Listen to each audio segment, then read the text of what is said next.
दोस्तों नमस्कार। इस ट्यूटोरियल में आप सभी का स्वागत है।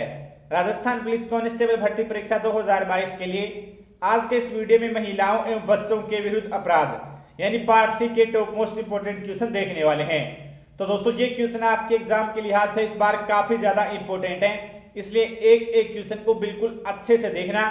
कोई भी क्वेश्चन आज के बाद में कभी भी आपका गलत नहीं होना चाहिए। और दोस्तों मॉक टेस्ट है, इसलिए साथ साथ आप अपना स्कोर जरूर से काउंट करते रहें कि कितने क्वेश्चन आप सही कर रहे हैं और कितने गलत। तो चलिए देखते हैं किसमें कितना दम है। वीडियो में आगे बढ़ने से पहले आप सभी के लिए खास इन्फॉर्मेशन, दोस्तों अनअकैडमी के ऊपर रिपब्लिक डे का खास ऑफर चल रहा है। अगर आप प्लस सब्सक्रिप्शन लेते हैं तो आपको 6 मंथ का फ्री एक्सटेंशन मिल रहा है। तो ये ऑफर स्पेशल आपके लिए है। SJL 2021 कोड आप लगा सकते हैं एक्स्ट्रा 10% के डिस्काउंट के लिए। साथ ही दोस्तों अनअकैडमी के ऊपर हमने आपके लिए बिल्कुल फ्री लाइव क्लासेस शुरू करके रखी हैं, तो हमारे अनअकैडमी की प्रोफाइल को भी फॉलो कर लेना, लिंक आपको डिस्क्रिप्शन के अंदर दिया गया है। दोस्तों मॉक टेस्ट शुरू करते हैं। पहला क्वेश्चन आपके सामने, पोक्सो अधिनियम किस उम्र से कम के बालकों हेतु लागू किया गया है? तो दोस्तों पोक्सो अधिनियम है वो कितने वर्ष से कम के बालकों के लिए लागू किया गया है? राइट आंसर आप जल्दी से कमेंट बॉक्स में बता सकते हैं। दोस्तों आंसर आएगा 16 वर्ष। ठीक है, पोक्सो अधिनियम 16 वर्ष से कम के बालकों के लिए बनाया गया है।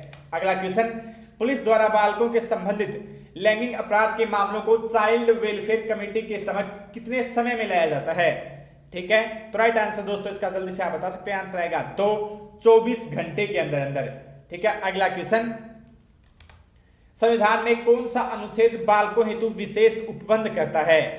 तो दोस्तों संविधान का कौन सा अनुच्छेद बालकों हेतु विशेष उपबंध करता है? आंसर आएगा 3, अनुच्छेद 15। अगला क्वेश्चन, लैंगिक अपराधों से बालकों का संरक्षण अधिनियम किस वर्ष में पारित हुआ? तो इसका राइट आंसर आप जल्दी से बताएं। दोस्तों इसका आंसर आएगा 1, सन 2012 में। तो ठीक है, लैंगिक अपराधों से बालकों का संरक्षण अधिनियम है ये सन 2012 में पारित हुआ। अगला क्वेश्चन, बालकों पर लैंगिक उत्पीड़न का दंड अधिनियम 2012 के अनुसार होगा। ठीक है, तो बालकों पर लैंगिक उत्पीड़न का दंड अधिनियम 2012 के अनुसार कौन सी सजा का प्रावधान किया गया है? यह आपका क्वेश्चन है दोस्तों। आंसर आएगा 4, कारावास जो 3 वर्ष से 5 वर्ष तक का, और प्लस में जुर्माना अलग से। ठीक है, अगला क्वेश्चन, पोक्सो का अर्थ क्या है? तो दोस्तों पोक्सो का अर्थ क्या है? जब भी पार्ट सी के क्वेश्चन आपके एग्जाम में पूछे जाते हैं तो पोक्सो शब्द आपको काफी बार बार देखने को मिलेगा, और जो भी आपके क्वेश्चन आएंगे उनमें जरूर से होगा। तो इससे जुड़ा हुआ कोई ना कोई क्वेश्चन जरूर से आता है। तो पोक्सो का अर्थ क्या है?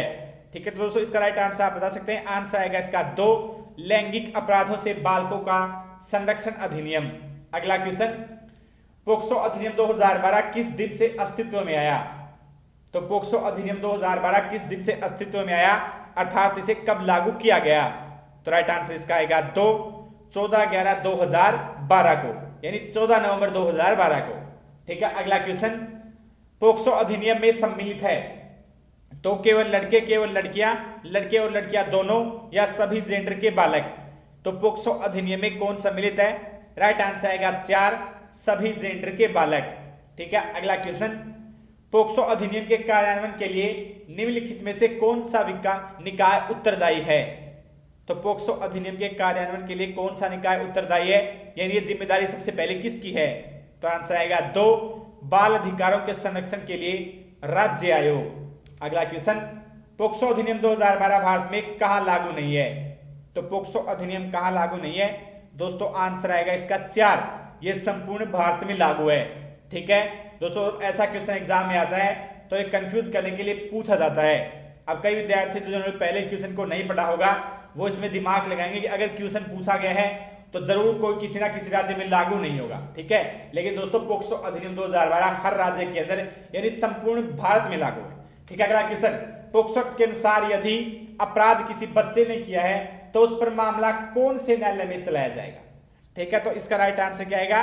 4, किशोर न्यायालय में। ठीक है, तो पोक्सो एक्ट के अनुसार यदि अपराधी कोई बच्चा है तो उसके ऊपर मुकदमा है वो किशोर न्यायालय में चलाया जाएगा। अगला क्वेश्चन, वह व्यक्ति जिसे किसी बाल यौन शोषण की जानकारी है तथा वह यह जानकारी पुलिस या संबंधित संस्था तक नहीं पहुंचाता है तो उसके लिए कितनी सजा का प्रावधान है? दोस्तों आंसर आएगा 1, 6 महीने की सजा और जुर्माना प्लस में। ठीक है, अगला क्वेश्चन, बाल श्रम संशोधन अधिनियम 2006 में शामिल खतरनाक व्यवसायों की संख्या है? तो दोस्तों आंसर आएगा 3। ठीक है, इसका आंसर है 3। अगला क्वेश्चन, बाल श्रम अधिनियम 2006 में शामिल खतरनाक व्यवसाय इनमें से कौन सा है? 4 ऑप्शन आपके सामने हैं दोस्तों। आंसर आएगा 4, उपरोक्त सभी उत्खनन, ज्वलनशील पदार्थ, कारखाना अधिनियम के अंतर्गत खतरनाक प्रक्रियाएं, ये तीनों ही हैं, ये खतरनाक व्यवसाय हैं बाल श्रम अधिनियम 2006 के अनुसार। अगला क्वेश्चन, बाल श्रम अधिनियम में किस वर्ष से कम उम्र के बच्चों से कार्य करवाने को संज्ञेय अपराध माना जाता है? तो इसका राइट आंसर क्या आएगा, जल्दी से आप बता सकते हैं। आंसर आएगा 2, 14 वर्ष से कम उम्र के बच्चों के लिए। अगला क्वेश्चन, बाल श्रम अधिनियम 2006 में किशोर में शामिल है?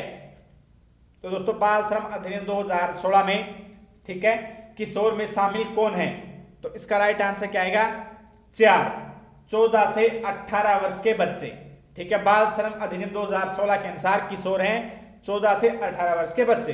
अगला क्वेश्चन, अनुच्छेद 23 में क्या शामिल है? तो आप राइट आंसर कमेंट बॉक्स में बता सकते हैं। साथ साथ दोस्तों आप अपना स्कोर जरूर से काउंट करते रहें। इसका राइट आंसर आएगा 3, ए व बी दोनों, मानव के दुर्व्यवहार को रोकना और बाल श्रम का निषेध, ये दोनों ही अनुच्छेद 23 में यानी अनुच्छेद 23 में शामिल हैं। अगला क्वेश्चन, अनुच्छेद 24 के अंतर्गत शामिल है? तो दोस्तों अनुच्छेद 24 किससे संबंधित है? इसका राइट आंसर आएगा 2, कारखानों में बच्चों की नियुक्ति का निषेध।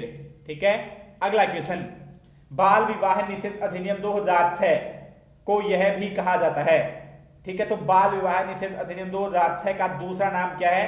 ठीक है, इसे किस नाम से और पुकारा जाता है, कहते हैं? तो दोस्तों इसका राइट आंसर आएगा 3, शारदा एक्ट। ठीक है, अगला क्वेश्चन, बाल श्रम या बाल मजदूरी के कारण में शामिल है? तो बाल श्रम या बाल मजदूरी के कारण में इनमें से और कौन सा शामिल है? जल्दी से दोस्तों आप राइट आंसर बता सकते हैं। आंसर आएगा 4, उक्त सभी गरीबी, बेरोजगारी, अशिक्षा, रूढ़िवादी मानसिकता, ये तीनों ही, चारों ही हैं, ये बाल श्रम और बाल मजदूरी के कारण हैं। अगला क्वेश्चन, गोडार्ड, रिचर्ड, ब्रुक और गुडेज आदि विद्वान बाल अपराध के किस कारण को प्राथमिकता देते हैं? ठीक है, तो गोडार्ड, रिचर्ड, ब्रुक और डुंगेज आदि विद्वान बाल अपराध के किस कारण को प्राथमिकता देते हैं? दोस्तों राइट आंसर आएगा 1, अनुवांशिकता। ठीक है, अगला क्वेश्चन, एकीकृत बाल विकास सेवा योजना किस वर्ष प्रारंभ की गई? तो दोस्तों क्वेश्चन में 22 का राइट आंसर आप जल्दी से कमेंट बॉक्स में बता सकते हैं। और साथ साथ अपना स्कोर काउंट करना बिल्कुल भी ना भूलें। आपको साथ साथ देखते रहना है कि आप कितने क्वेश्चन सही कर पा रहे हैं और कितने क्वेश्चन आप गलत कर रहे हैं। ठीक है, और साथ में आपको अंत में अपना स्कोर भी कमेंट बॉक्स में बताना है।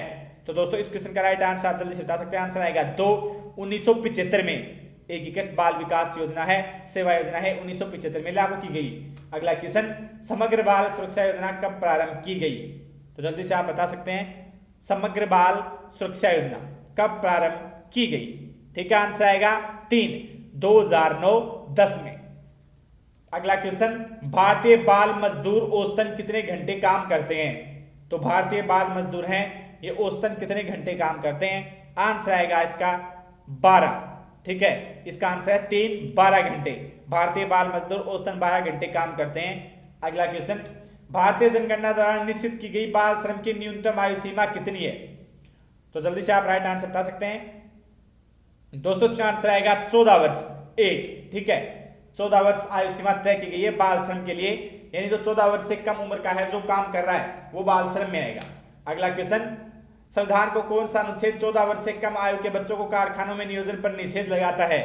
तो आंसर आएगा इसका अनुच्छेद 24 यानी 1। ठीक है, अगला क्वेश्चन, अनुच्छेद 24 के अंतर्गत शामिल है? तो दोस्तों अनुच्छेद 24 के अंतर्गत इनमें से कौन सा शामिल है? इसका आंसर आएगा 2, कारखानों में बच्चों की नियुक्ति का निषेध। ठीक है, अगला क्वेश्चन, अनुच्छेद 23 में क्या शामिल है? दोस्तों क्वेश्चन रिपीट हो गया एक बार। ठीक है, चलो कोई बात नहीं, इसका राइट आंसर आएगा 3, ए और बी दोनों। ये क्वेश्चन अभी पहले भी आ गया था। अगला क्वेश्चन दोस्तों, बालकों के संरक्षण हेतु अधिनियम कौन सा है? ठीक है, बालकों के संरक्षण हेतु अधिनियम कौन सा है? जल्दी से आप राइट आंसर बता सकते हैं।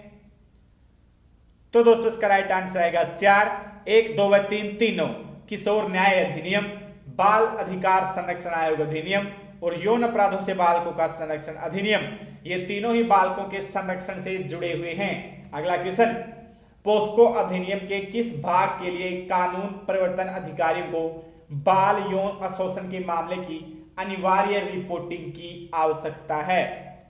तो आप इसका राइट आंसर जल्दी से कमेंट बॉक्स में बताएं।